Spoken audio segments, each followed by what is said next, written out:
Well, good day, everybody. It's the 24th of August, 2024. And unless you haven't guessed, I'm in a shopping mall. Komena Gorka here in Minsk. And I'm kind of experimenting. I got a new camera. Actually, it's a cell phone, Samsung S23. So, and I like showing you around. And I just got back from Germany. Had to, had to go to Germany. In case you hadn't seen any of my other videos. So, hey, look at this Chinese car. Look any different than any other cars you see anywhere? Actually, looks really sporty, doesn't it, huh?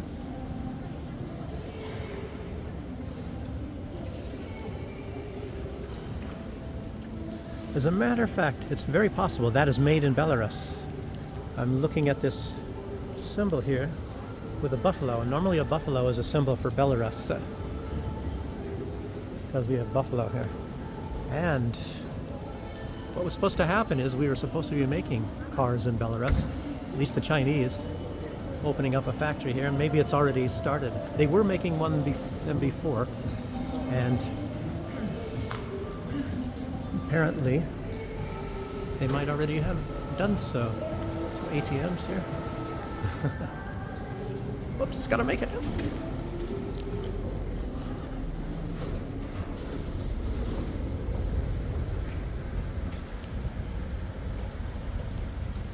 Okay, so I'll go for a little walk here, show you around the area. This is the end of the red line, the red line meaning metro. Red line. Or maybe I better use the crosswalk, right? Don't want to get arrested. Wow, the colors look really nice here. I was using a kind of an old camera, even though the optics were really good when I went to Germany, but it was old, and I think some parts of it inside were sort of shady, something wrong with them, so color didn't come out good, and like a little bit cloudy and all that. Here is Green City Hotel. Been here before. This is of course where Prigozhin stayed. You know, the guy that used to be in charge of Wagner group. You know, not this group that's right here exactly. Not that Wagner. That's the Belarusian one right there. But the Russian one. So let's see, where am I going to be going here now? And how do I get there? Gotta make sure I use crosswalks. One thing, if you saw my videos in Berlin, you'll notice that here in Belarus, compared to Berlin, there's actually grass. As you see, there's grass over here. And in Berlin and most of Germany, it's full of weeds. And I never really even noticed that when I was living there many years ago, because actually it was the same thing.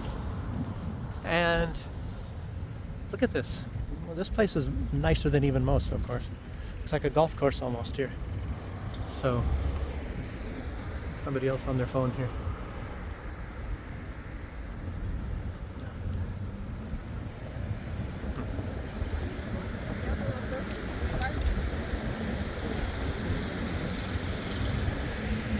Have a little bit of time right now, but I tell you what, I've been here since December of 2021, and I do speak some Russian.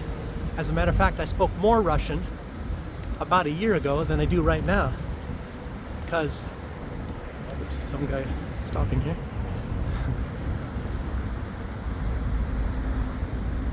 Because I was in a Russian class when I was in Baranovichi, very good, much cheaper than, of course, what you have to pay to learn Russian here in Minsk. So it's astounding.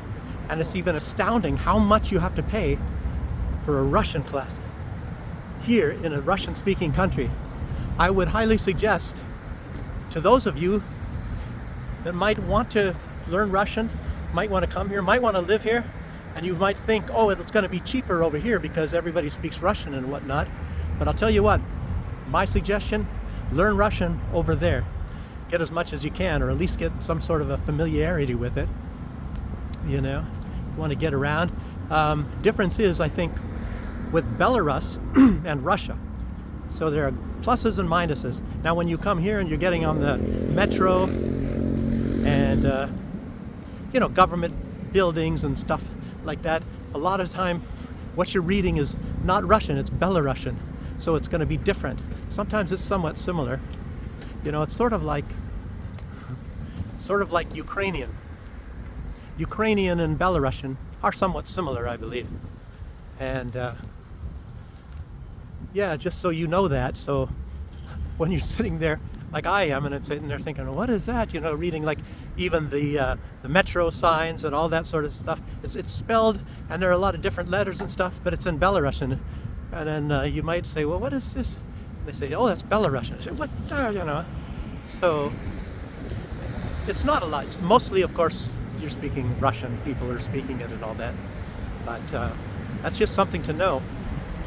But another thing about Belarus is a lot of the people are, I don't know what the word you might want to use is, they're clammed up a little bit. They don't speak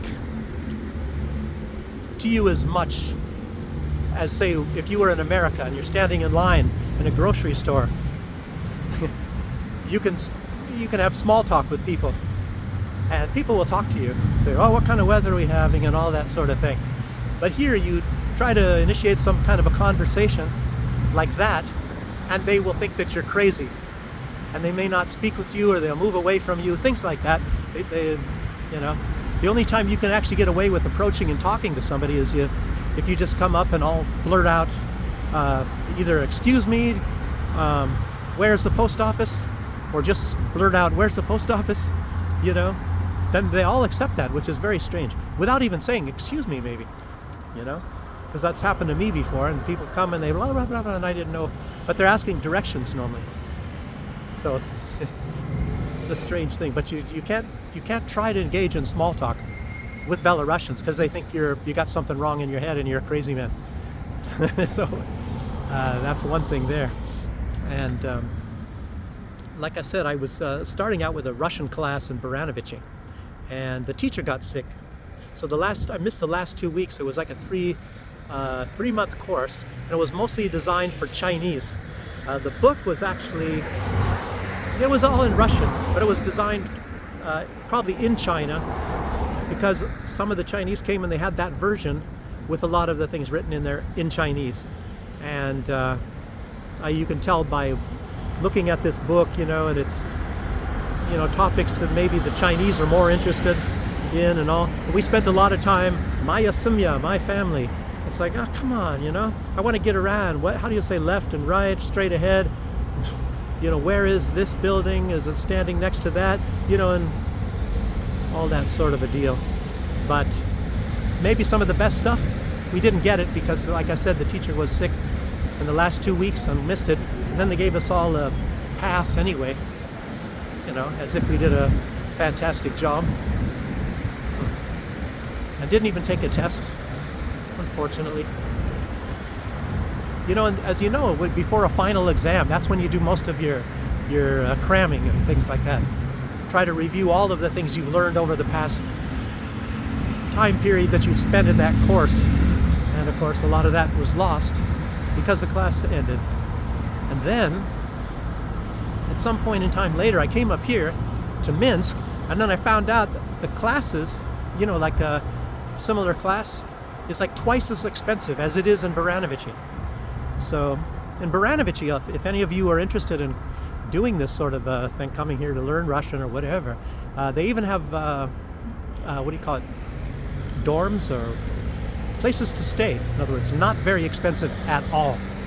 So look up, what is it, State University, it's in English, by the way, on the website, and they have somebody in the department that speaks fluent English. Gosh, what was her name? I forgot. Anyway, just for a regular course in Russian, that's the best place to go. Is Baranovichi. In Minsk, really expensive. And then I started, like I was saying, in another course and it was supposed to be 6 months, and I was gonna go 6 months. But it turns out that course was different. You know, they had some courses there, and it was the time of year it started was October, like 1st of October. And you know, it's getting close to that time right now. And the class I was going into, it was like they had apparently like myself, and there was a guy 58 years old, and an Italian guy. I don't know how old he was. You know, the other guy, you know, the 58-year-old guy, he was from Iran. And let me walk over here because it is a little quieter. So, and it was more expensive, quite a bit more than in Baranovici. And and the teacher that we had to start with was actually fairly good. You know, I was making some good progress. And then I think they fired her. They were having, maybe, I'll bet it had something to do with pay, because she was not like a professor, and maybe they paid her quite a bit less than some of the ones that had PhDs or whatever the heck. So that wasn't going. So that was some kind of a disagreement. I'm just guessing, but you know, it's normally about money. So yeah, then anyway, we got a different teacher, and she started out to be okay. And then I think maybe they told her that this that class was actually different. And I'm finding out in that department, because some of them, you know, the administrator people, ladies in the office there, one of them, well, actually two of them spoke English. One was actually quite very good in English. And they were calling this the VIP class, and there was only 4 of us. The other classes had more students, and those were the people that were actually going to matriculate into the university. And us, we were doing it to learn Russian because we have to get around and do stuff here. And you know, we were meeting 3 times a week, and the other classes were meeting 5 times a week. So they had, what do I say, 30% more class time supposedly than us. And but I was noticing as time went by, especially with the new teacher, we were going much slower than we're supposed to. We weren't even halfway through, and there's supposed to be 2 books for the same period. The other classes, they will, if it's a 6-month period, they go through 2 books. And with us, it was it should be more than 1, maybe 1.5 of the books. And here we went halfway through the 6 months. We weren't even halfway through the book. And then in the last, just say a week and a half, maybe 5 meetings that we had, we weren't really doing much of anything in the book. Very slow. So maybe she kind of found out that there was no big stress to get to a certain point with our group and to teach us a certain amount of material. So it was going kind of slow, but yet we're paying that kind of money. It was like, for 3 months, 1,800 rubles, you know, and to me that's quite expensive.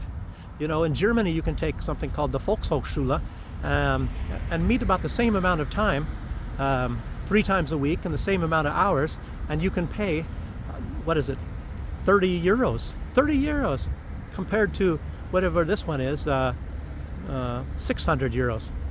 Huge difference. You know, learn the same amount of Russian, and that one is kind of a no stress one as well in Germany, but you know, not really that serious. So the only way you're actually going to learn a language like that seriously is take a university course for a matriculated students, and not this one that like I was taking. Yeah, it was disappointing, because I'm here to live, you know, and for that I need to learn Russian. Hardly anybody speaks English here. You know, sure, you can get around, you have translators and all that sort of stuff, or you can point at something when you want something in a supermarket, but reading the labels and things, that's a little bit different. You know, and then they have some fancy script or something, and it's not like the printed letters or something that you learn how to read in a book. You have to kind of use a little bit of your imagination, as it is in any language. So, but anyway, now, let me finish what I was saying about that course. I was, you know, in the last times we were meeting there, it was sort of around Christmas. Started in beginning of October, and I was like 3 months, and I paid for 3 months, and then technically I would, if I want to continue, I have to pay for the next 3 months. But then, like I said, the next like 5 classes, wasn't learning much of anything. There was one guy in there. I think there was only 4 of us. One guy from Syria, the guy from Iran, the Italian guy. He eventually, I guess, dropped out because he just stopped coming. And then in the meantime, we had a guy from Chile. He came some weeks later, and his status was a little bit different. He was not married to a Belarusian or anything, and I don't know exactly how or whatever the deal is about him coming here, but it wasn't definite on how this guy. Oh, look at weeds over there, and this is Belarus. Oh, it looks like Berlin. So I found an area like Berlin. So let's walk over there, so I can make Belarus look bad too. But anyway, this guy, super nice guy, by the way, nothing to do with him, but he wasn't sure about his status, if he could stay here or not. So he was in this class, and they didn't make him pay yet anything, although they let him go to the courses until he could find out if he's able to stay here, and then he would pay for the class. At least that was the scenario. He told me that too. And so he was in for like at least 2.5 months. Like I said, he missed like the first week or 2. But this guy had already lived for a while somewhere in Poland. He lived in Ukraine for a while, where they're speaking mostly Russian. It's not like what you might believe. They speak mostly Russian in Ukraine, more so than Ukrainian. Even now, even to this very day, when they're making it illegal to speak Russian. And of course, he lived in Russia for a little while too. So anyway, his Russian was much better than all the rest of us. And the teacher was spending the time talking with him most of the time. We're the ones that need the help. She spoke mostly, I would say 80% of the time, with that guy. And then the guy from Syria, he had already had that class. And I don't know exactly, but he was kind of taking it over again. And I don't know exactly how to, describe it. But anyway, so he was actually matriculated in a math course. So he was really good in mathematics and stuff. And he lived with a Belarusian guy, I believe. So he was actually speaking it every day as well. So he had quite some advantage. And she spoke with him maybe 10% of the time. And myself and the Iranian guy, we got, between the two of us, 10% of the time when she was talking to us. And she talked to me more than she did with him. So he didn't hardly get any, maybe a sentence a day. Maybe I got 2 sentences a day where she would ask us a question. And like when she asked me, I was noticing she asked me something, and then you respond, and then she's kind of like turning away, okay, and mostly would talk to the guy from Chile for some odd reason. So she was spending a lot of time with him, because I don't know, maybe she's insecure, maybe it was easier, I have no idea. I'm going to be just guessing on that one. But that was terrible. And then, like I said, the last days, she wasn't really even going through the book.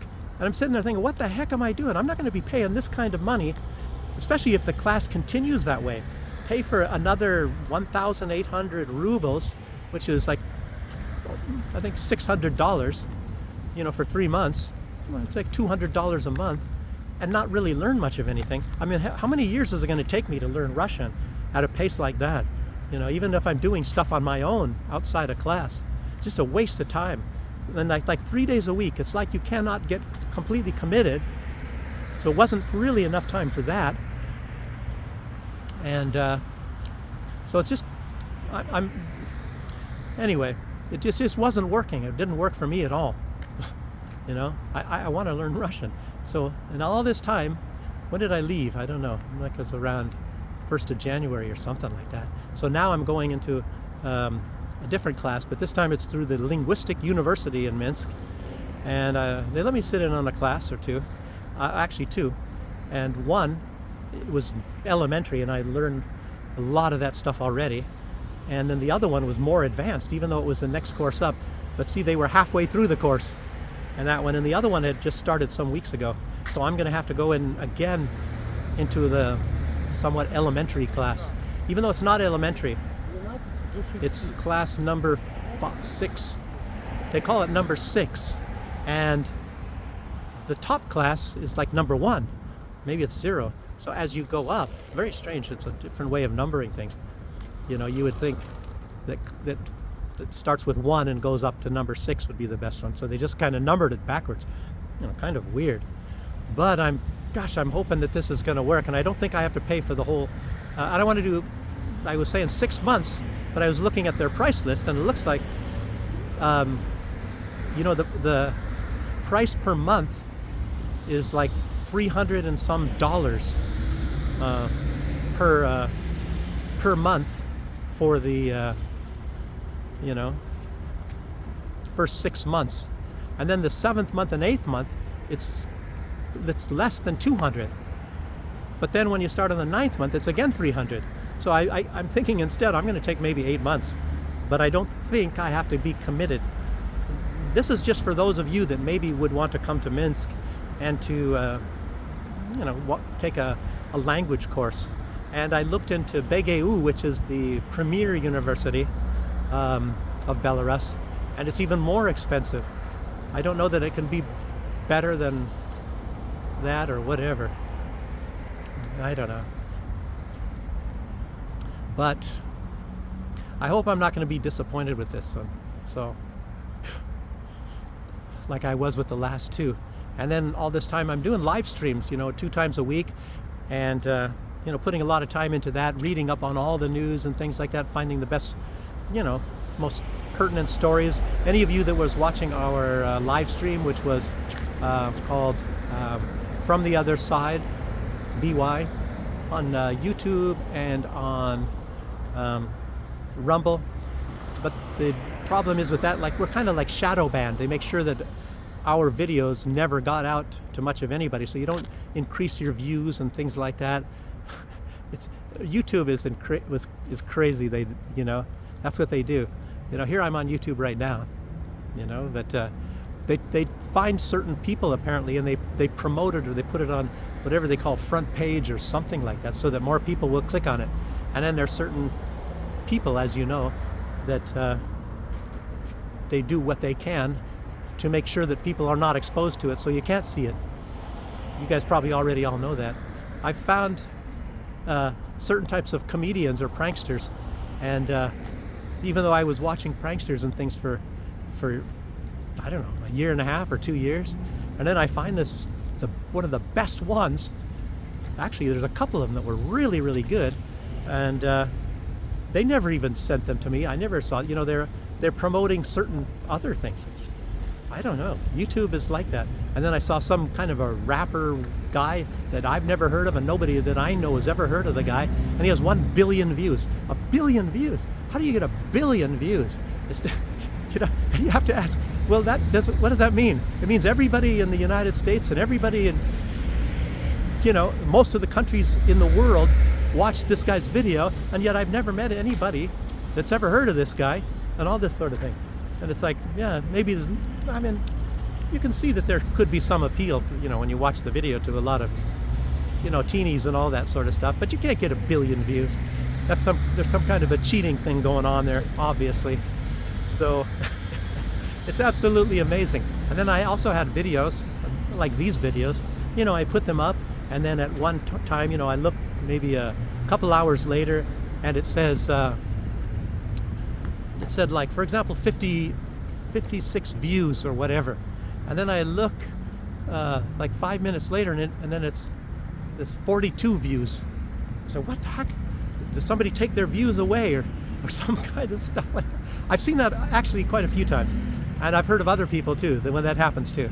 So the views are there, and then sometimes you get like 3 likes and no views. What? I don't know. It's incredible. So you can't really go by whatever you're seeing on YouTube and think that it's not it. But it's not like I'm going to be some big star anytime soon or whatever. And so they find certain people and certain channels and something that they like about it, and they promote it. And it's very strange, but that's how that works. I can't explain it. But anyway, what I'm going to be doing is not really doing that live stream so much anymore. I was trying to cut it down to just 1 day a week with, I asked Dave and said, well, I'll just, come 1 day a week on Saturdays, and and that's it, because I said it takes a lot of time always, in English, in the English language, looking through all of this news. And so I was thinking, I'll just do one day for 6 months, and then after that we can go back to 2 days a week or something. But I have to immerse myself in Russian. If I'm just speaking English and reading English all day, every day practically, and then do I expect to learn Russian that way? By doing English all day? No, it's not going to happen. And there are some people that they claim that they can learn a language in 8 weeks or something like that, which is BS, because why do they even have language courses if that was so easy? I don't know. And then they have this, like, for example, I was in the Army, and they have Defense Language Institute in Monterey, California. And I took the test for that. I did pretty good. And I don't know what how much you can get out of the points, but I think it was more than 100. I got 98. That doesn't mean 98%, but it was good enough to go in. And of course, I didn't go in because my family is from Germany, and they said, oh, well, there's a chance that they can take one of your family ancestor or something and hold them hostage and get some information from you or whatever sort of a deal. So we don't want to take the chance, so you can't be learning a language. But anyway, that is 1 year. So to go to school there is in Monterey, it's 1 year, and you're not allowed to speak English and things. That's what they told me. So you are there for 1 year, and everything you do is in this language that they're going to teach you, whether it be Russian or anything. So you have to do that for 1 year. And then I was actually put into a unit with people that had gone to that school. That's one reason why I know about that school as well. And even those people that were in those classes, say for example, I speak some German. I took some in the university, and then of course I got around and I would go around in Germany. That was before they had cell phones where you can actually talk to people. You sit on the train and people have a newspaper, and like a lot of people now, they're all totally immersed in their cell phones and things, and you can't talk to them, and then they got their ear pods. So you can't just start talking to people, and ask them questions and be friendly and all that sort of stuff. So it's a lot more difficult now to be conversing with people freely in society as it was back in those days. So I learned German, and when I was in the Army, for example, those units, a lot of them were translators. That's what they did. And it was an intelligence unit, and we would intercept Russian and German, because we were right on the border, during the Cold War times. We'd intercept these messages, and then they would translate them and all that sort of deal. But whenever we went on field exercises, the commander of the battalion, he would use me, because I apparently spoke better German than these people that had been in there for 1 year learning German, for example. And most of them were German, not Russian. Just some Russian ones there, but most of them are German. But apparently that 1 year of immersion in the German language was not good enough for them to be sounding and appearing to be some kind of fluent to where they can actually talk to people and get something. Like for example, they wanted to tap into some telephone lines, and I had to talk to some lady if we could do that, and then they would pay for her telephone bill, blah blah blah, and all that sort of a deal. So I talked to them, and they, instead of them using a translator, because I spoke apparently better German than they did after a year. So anybody that even tells you, that they had 1 year of some language and that they're so great at that language, you can just tell them to shove it up their backside, because it's just not that easy. It takes actually years to be quite good. So, and I think I remember also in the Army when I was, learning leadership class, one of the scenarios that they used, of, great leader and all this sort of stuff, part of it might have been discipline, perseverance or whatever. And they talked about two brothers, that locked themselves in their room for 2 weeks and learned Latin. Yeah, right, obviously it's a bunch of BS, If somebody can learn a language in 8 weeks, you know, you'd have to ask yourself, well, how come they're not speaking 50 languages? I mean, it's just not going to happen, you know. So even if you are intensely learning it, you can't do it, you know. I mean, you can be Elon Musk, you can be the most brilliant person ever. You can't do it. I don't care, you know. You might find a few people on planet Earth that are capable of doing something like that, but probably not. Probably not. So anyway, most of this, what I'm talking about right now, is just talking about like going to language school. And what I'm going to try to do is do an immersion. Apparently, I might even actually, because I don't know, Dave kind of got the wrong signal, and he didn't quite catch that I was saying I would come once a week. So he was saying that I'm saying I want to stop altogether. I never said I wanted to stop altogether. So he misunderstood me. So I don't know, maybe he doesn't want to. And so actually, come to think of it, that maybe that's better for me. You know, if I don't, I'm not going to be following the news so much, hardly at all. And I'm going to delete a whole bunch of these channels and stuff and things that I watch, and just, you know, when I do these videos, I'm just going to concentrate maybe on some smaller aspects. And again, maybe I have to split the channel into two things. One of them will be kind of travel and talking about life in Belarus, and the other one will be talking about some geopolitical news. I don't know. We'll see what happens. Anyway, this is probably a very long video right now, and I hope you guys all were interested. A lot of the stuff doesn't interest a lot of people, so, you know, if a lot of people aren't really interested in coming over here to learn Russian, but like I'm telling you, really expensive here. You're better off to do it over there. Wherever over there is, it's probably going to be a lot cheaper. And I think one of the problems is why it's so expensive here is because over here, a lot of this is maybe subsidized. I think there's a lot of foreigners coming over here, and obviously the foreigners, who else is going to be learning Russian except for foreigners, except for little kids, which is a much different thing. So anyway, a lot of these, maybe the foreign governments, I don't know if it's the Belarusian government, probably not, but I think probably these foreign governments, what they do is they subsidize it. So they're paying a lot of money for blocks like of some African, like I've seen that already before. We have a class, and you have maybe from some of the former Soviet republics, maybe that people that don't speak Russian, even though lots of them do in those places, and they put them in a maybe a group. They might have just 6 of them and have a class, and so the government from there will pay for it. And but there's more of them probably, like say from Africa, and African nations will send some of their people, maybe 10 of them or whatever, and pay for that for those students.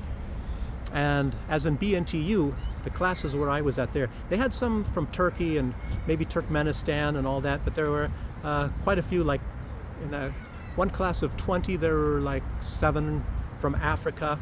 And in that class, strangely enough, I don't remember any Chinese, but then you have classes where there's a lot of Chinese, like in Baranovici, the one I had, I was the only one that was not Chinese. Everybody else was Chinese, the entire class. And they had another class as well, and they were also all Chinese. So, and the Chinese government, of course, has plenty of money.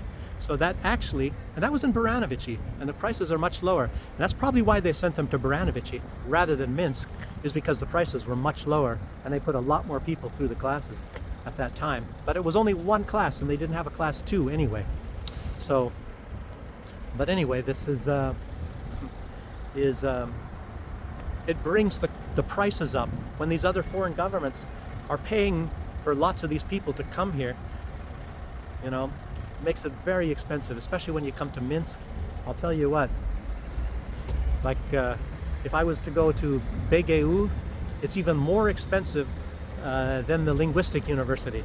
So, and these are like government universities and things. You would think, you know, because a lot of things concerning the government here in Belarus are not really that expensive. They try to keep prices down for the people and all that. But you have to consider, these people are foreigners. They're not the Belarusian people. So that's why the prices are up very high. And even though I'm living in Belarus, my wife is Belarusian and stuff, they should make maybe some special thing for somebody like me. There's no government paying for me. I got to pay it out of my pocket. And it's a lot of money. So a heavy, heavy, heavy price. And I was thinking I'd get some old retired person off the street, you know, to pay them some money or something just to speak Russian with me and all that, but that's probably not going to work too well either. It didn't, you know. Some of the people I would meet, if it's men, you know, a lot of them maybe were drinking, you know, or I don't know, just didn't want to bother. I have no idea what I only asked a few. So, and then a lot of people, of course, are going to say yes, and then they're not going to show up. Or they got something else going on, or whatever, or they want money. You know, anything can happen. So, my hope is if I can go 6, 7, maybe maximum, if I can go 8 months, and really, really work and immerse myself with this, I should be able to learn enough Russian to where I can actually work anywhere, get around with nearly most all subjects, and do a good job, and then I can start learning much, much more Russian. But I don't know enough yet to actually increase my Russian ability. So that's terrible. That's how it is, though. And I got to force myself. That's me. That's my problem. Something I'm doing wrong. I have to force myself to try to always be speaking Russian, and even continue after this. If I can do this for the 6 months, or even if I hope I can do this, mostly just speak Russian, except for maybe when I'm doing these videos, and Russian, and then we'll see how that works. Maybe it's a good thing for you guys to watch, and we'll find out how well this works, and maybe at least 6 months from now, maybe 4 months from now, check in again, you know, and find out if my Russian's going to be much better. A good thing to watch for yourself in case you want to try it. Okay, well, that's the end of this video, and I might even be making a video tomorrow, not in Russian, and some sort of a nicer video of a nice place at nighttime, and rather than just walking around here.